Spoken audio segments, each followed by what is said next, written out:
My name is Justin Thibodeaux, and this is my project for Dr. Zhang's Fluid Mechanics course.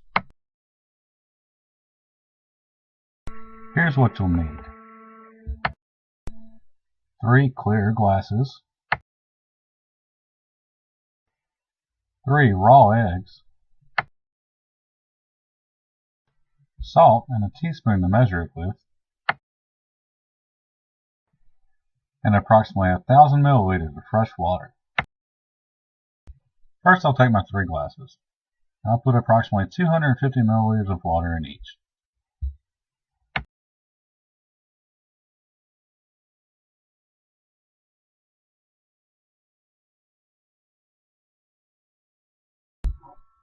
Next, I'll take my raw egg, and I'll drop it into my control glass, which is just fresh water. Watch as the egg sinks because it's more dense than the water. Whoop. Now, I'll add 4 teaspoons of salt into the water and make a dilute solution of salt water.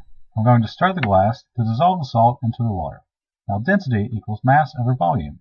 Here we have the same amount of volume as we do in the first glass, except we've added more salt and increased the mass, which therefore increases the density. You'll now see that when I add the egg to the solution, that the salt has made the solution more dense than the egg. Therefore, the egg floats. Now, I'm going to add the same amount of salt to the third glass.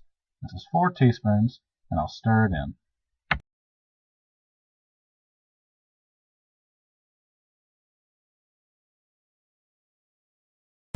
Wow, that's fast.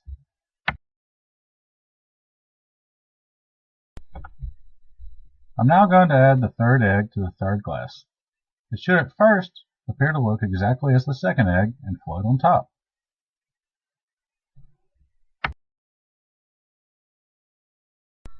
I'll now slowly add fresh water and see if we can get the egg to float into the middle of the glass.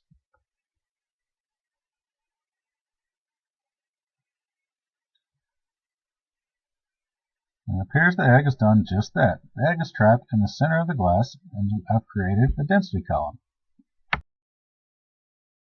Wow, that was exciting. I'll now go into a little more detail and explain more about density. In order for an object to float, the object must be less dense than the water. Obviously, the egg was not less dense than the fresh water in the first glass. By adding mass, I increase the water's density enough so that the egg floats. In the third glass, when I slowly added fresh water, the less dense fresh water floats on top of the more dense salt water, creating a density column of water. The egg sinks through the fresh water and floats on top of the salt water.